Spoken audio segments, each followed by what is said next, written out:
Assalamualaikum warahmatullahi wabarakatuh. Pada video kali ini adalah video lanjutan yang mana pada sebelumnya section editor telah ditugaskan naskah ya untuk diproses. Nah, sekarang saya menggunakan akun section editor dari jurnal yang kami kelola. Akun section editor berbeda fitur-fiturnya. Ya, jika sebelumnya akun editor memiliki beberapa pilihan di sidebar kiri sini, akun section di editor dia hanya menunjukkan naskah-naskah yang disubmit oleh penulis. Seperti misalnya di layar ini hanya ada beberapa naskah yang dimana section editor ini telah ditugaskan untuk memproses naskah yang dikirim oleh penulis. Nah, apa yang akan dilakukan oleh section editor dari pengalaman yang sering kami lakukan, section editor dia akan mengklik naskah yang mana dia ditugaskan. Pada video sebelumnya ini adalah naskah yang ditugaskan oleh section editor ini.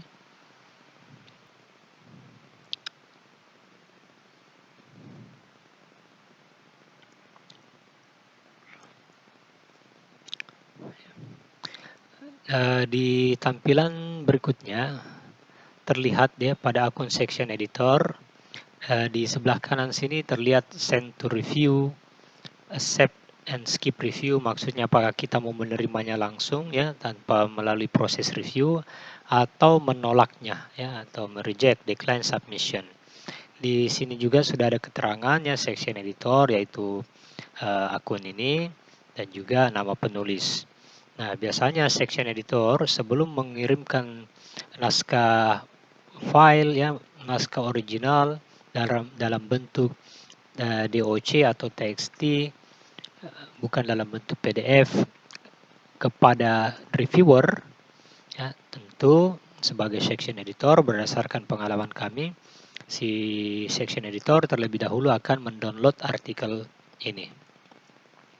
Jadi dia akan mendownload artikelnya dalam bentuk Microsoft Word. Nah, di file Microsoft Word yang telah terdownload sebelah kiri ini, ya, dia akan membukanya.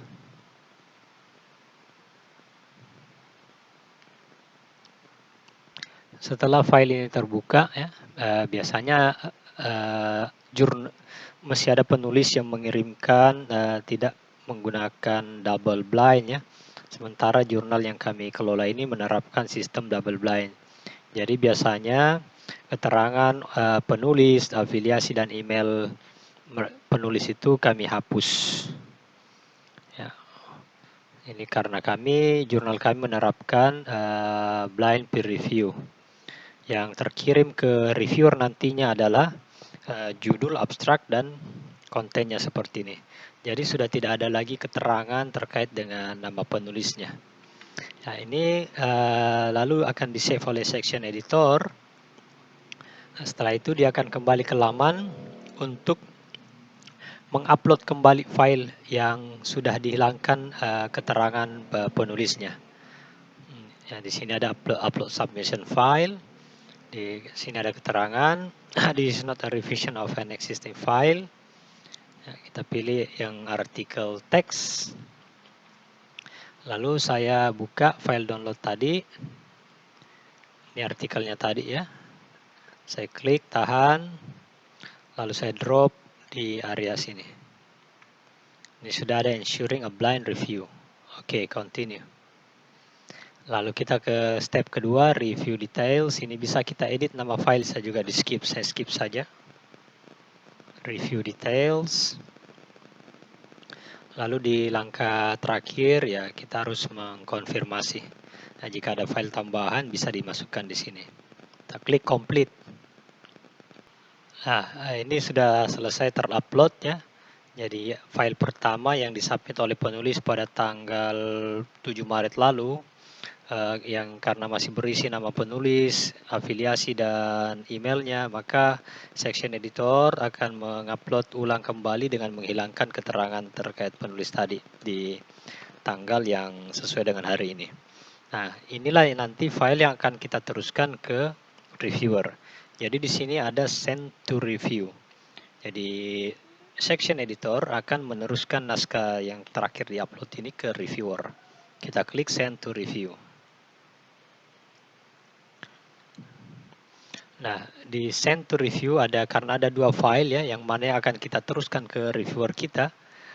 Yang tadi hanya ini ya, yang file kedua saja yang akan kita teruskan, karena inilah yang sesuai dengan pedoman blind review. Oke, kita klik send to review.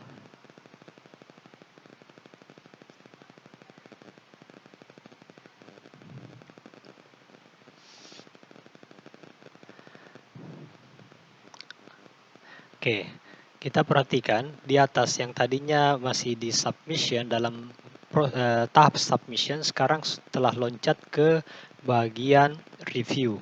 Ya, di review ini ada ronde pertama ya, ronde pertama. Kalau kita lihat menunya seperti ini ya, ada request, pilihannya berbeda lagi karena ini sudah terkirim ke review. Di sini ada request revision, accept submission, atau decline submission. Nah, yang akan dilakukan oleh section editor, terlebih dahulu dia akan menentukan reviewer, ya, yang akan memilih 2 orang minimal reviewer untuk mereview naskah yang dikirimkan oleh si penulis. Jadi kita pilih select add reviewer. Ya.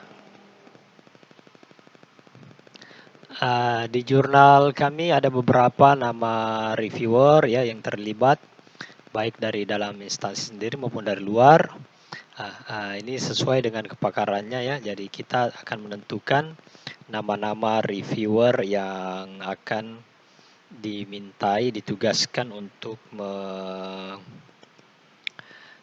memberikan rekomendasi kepada artikel yang ditugaskannya. Oke, jadi saya misalnya menentukan satu orang reviewer. Saya pilih ya, lalu select reviewer. Oke, jika saya sudah mencentang atau memilih reviewer, sudah ada otomatis email ya, artikel review request. Di sini artikel review request dan redaksi kalimatnya juga sudah ada ya.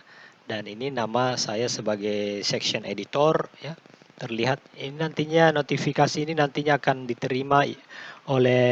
dikirimkan ke email reviewer yang ditugaskan ya. Bisa juga kita tidak kirimkan emailnya. Nah, ini ada tanggal-tanggal penting ya. Kapan responsnya, hari ya, kapan due-nya ya, batas batas waktu reviewnya. Ini sudah kita setting di sistem sebelumnya. Nah, di sini ada review type blind, bisa juga kita gunakan double blind. Ada double blind, review form. Di sebelumnya sudah ada saya buatkan review form ya, lembar penilaian atau review form. Saya bisa gunakan yang review form lembar penilaian. Ini kita buatkan sebelumnya di OJS. Setelah itu kita klik add reviewer. Nah, jadi keterangan di kanan ini menunjukkan bahwa yang warna hijau reviewer yang telah kita tunjuk tadi telah diminta penugasannya dan emailnya juga telah terkirimkan ke email reviewer tadi. Nah, di sini telah terlihat ya satu orang reviewer, kita memohon kesediaannya, sudah kita kirimkan permohonannya ya, double blind. Nah, section editor akan menambahkan lagi satu orang reviewer ya dengan cara yang sama.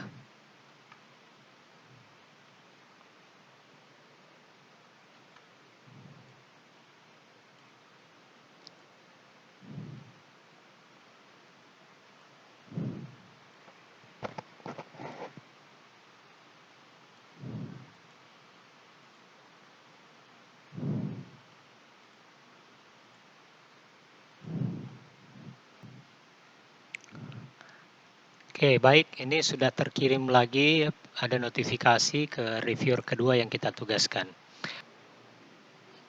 Seperti itulah tugas awal dari section editor pada jurnal kami ya.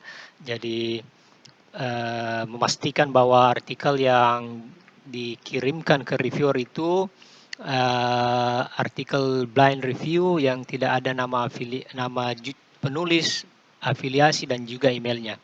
Setelah itu section editor akan memilih 2 orang reviewer untuk bertugas memberikan penilaian sekaligus nantinya akan memberikan rekomendasi kepada section editor ini apakah pilihannya request, revision, accept submission atau decline submission. Nah, section editor nanti akan berkomunikasi ya, akan memantau terus akun ini ya, apakah salah satu reviewer telah menyelesaikan, maka akan ada notifikasi email yang diterima oleh section editor. Baik, untuk saat ini seperti itu dulu bagaimana peran section editor. Pada video berikutnya kita akan melihat bagaimana reviewer ya menerima artikel naskah yang dikirimkan seperti ini tadi oleh section editor. Terima kasih.